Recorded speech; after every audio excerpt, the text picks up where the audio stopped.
Kepanikan warga Ampera 3 Pademangan, Jakarta Utara terlihat saat berusaha memadamkan api yang membakar sebuah rumah. Bahkan sejumlah warga yang panik berusaha merebut selang petugas pemadam kebakaran yang tiba di lokasi.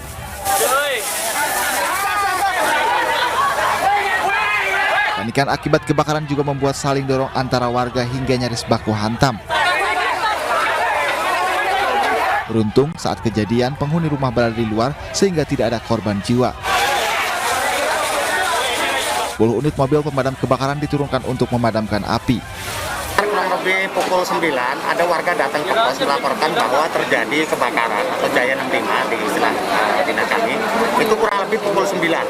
Langsung unit meluncur, 2 unit dari pos Pademangan Barat dan dibantu dari pos Binaria, pos Pademangan Timur dan pos Asemas. Ada dibantu juga dari wilayah 11 Jakarta Pusat 2 unit. Jadi petugas masih menyelidiki kasus ini, namun diduga korsleting listrik menjadi penyebab kebakaran. Dari Jakarta, Sofyan Firdaus, iNews melaporkan.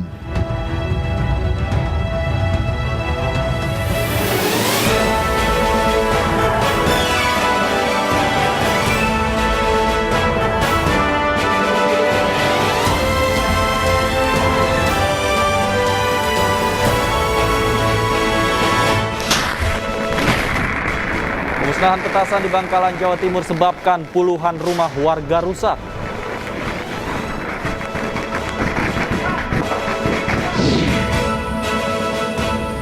Sebuah kapal tugboat terbakar akibat percikan api dari mesin las yang menyambar bahan bakar. Bandara Soekarno-Hatta dipadati warga yang mudik lebih awal.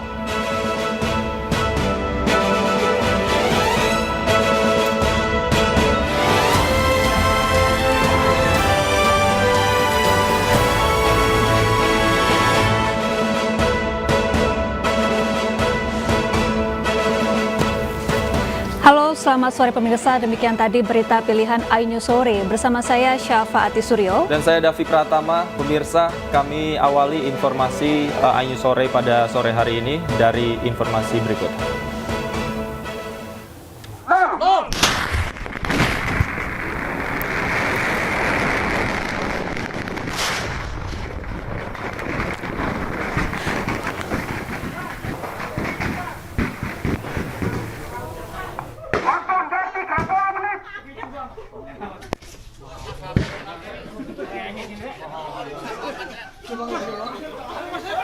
hancur.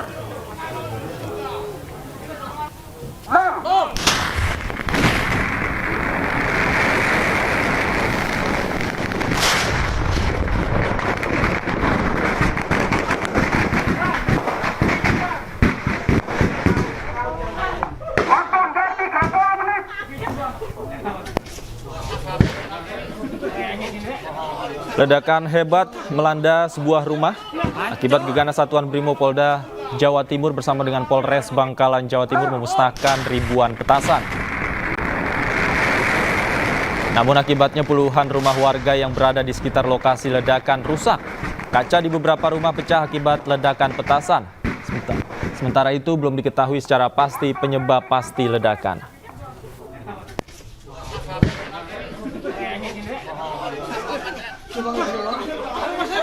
Hancur. Selengkapnya terkait pemusnahan petasan yang merusak rumah warga sudah bergabung bersama kami melalui sambungan telepon Kapolres Bangkalan AKBP Alit Alarino. Halo, selamat sore Pak Alit. Selamat sore Mas Davi. Pak Alit, bisa dijelaskan Pak bagaimana kronologis kejadian ini bisa terjadi Pak? Ya, dapat saya sampaikan di sini bahwa diawali Polres Bangkalan melalui Satreskrim Polres Bangkalan melakukan penangkapan terhadap pelaku pembuat dan penjual petasan di Bangkalan. Dari hasil penangkapan tersebut, kami dapat mengamankan 24.217 buah mercon berjenis Rengdor, kemudian 4 sak sulfur, 10 sak potasium nitrat, dan black powder yang sudah siap pakai atau siap untuk dijadikan petasan. Kemudian kami melakukan koordinasi dengan Gegana Satrimo-Polda Jatim dalam pengamanan bahan mercon dan mercon tersebut. Kemudian keesokan harinya, yaitu tadi pagi, kita melakukan pemusnahan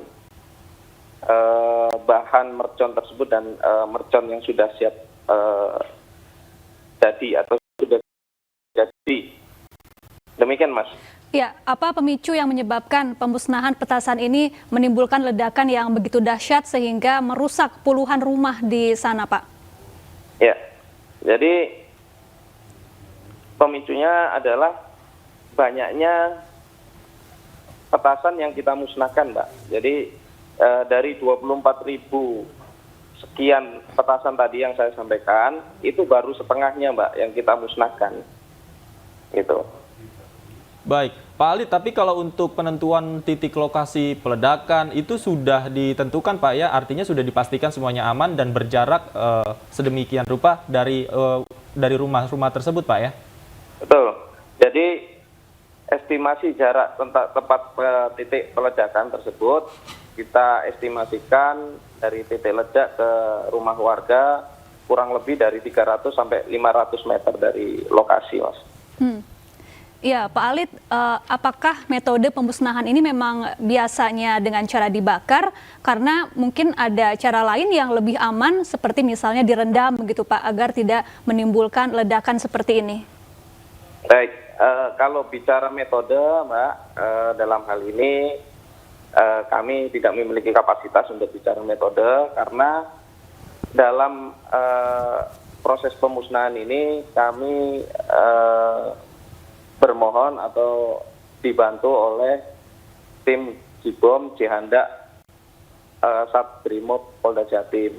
Dalam hal ini tim tersebutlah yang memiliki keahlian untuk pemusnahan tersebut.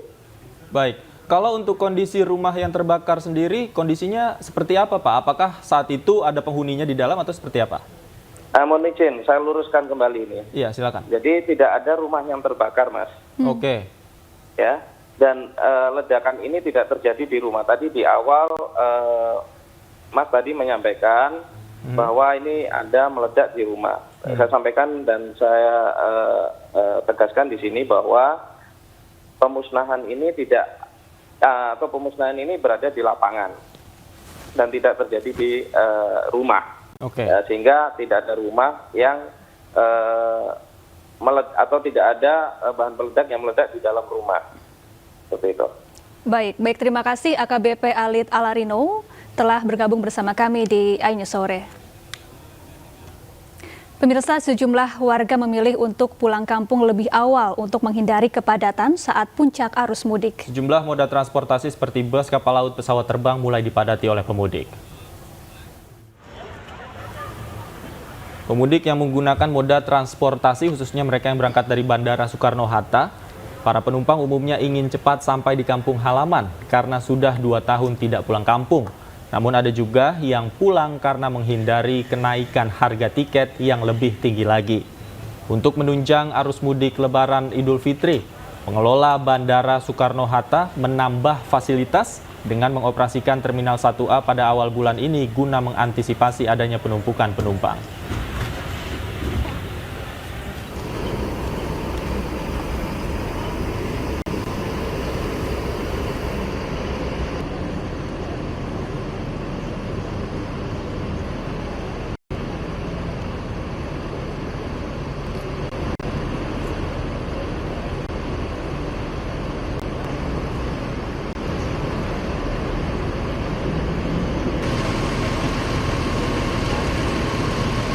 Sejak pagi, Terminal Terpadu Pulau Gebang mulai didatangi calon penumpang yang akan mudik lebih awal.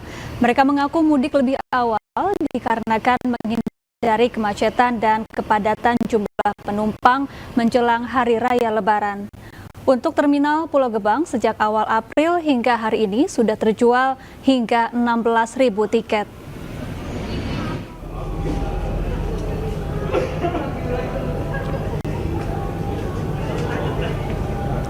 Sementara itu, sejumlah pemudik menggunakan transportasi laut melalui Pelabuhan Tanjung Priok. Petugas keamanan pun disiagakan untuk mengamankan perjalanan pemudik baik selama di pelabuhan maupun di dalam kapal laut. Diperkirakan tahun ini jumlah pemudik akan meningkat ketika masuk masa puncak mudik.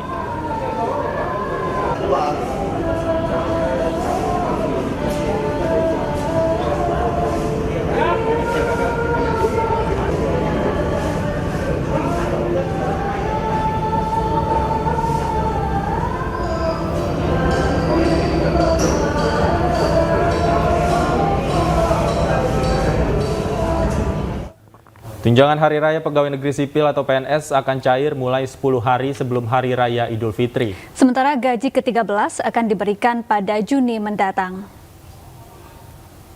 Menteri Keuangan Sri Mulyani Indrawati mengatakan THR dan gaji ke-13 ini diberikan dengan besaran gaji, pensiun pokok, dan 50% tunjangan kinerja per bulan bagi yang mendapatkan tunjangan kinerja. Untuk instansi pemerintah daerah paling banyak diberikan 50% tambahan penghasilan dengan memperhatikan kemampuan kapasitas fiskal daerah dan sesuai peraturan perundang-undangan. Sementara itu, untuk pembayaran THR tahun ini, pemerintah menyiapkan anggaran mencapai 34,3 triliun rupiah. Pak Menpan, RD, Pak Sekjen, dan kita, yaitu pelaksanaan pembayaran THR terutama pada H-10, mulai pada H-10 dan prosesnya sudah mulai dilaksanakan. Nanti kita akan melakukan monitoring kecepatannya dan terutama untuk nanti bisa dilaksanakan sebelum Hari Raya. Namun apabila ada situasi khusus di mana satu kementerian lembaga tidak bisa melaksanakan sebelum Hari Raya. Sejumlah ibu yang membawa bayi di Majalengka, Jawa Barat ikut antre bantuan langsung tunai minyak goreng. Kami segera kembali dengan informasi selengkapnya, tetaplah di Ainyu Sore.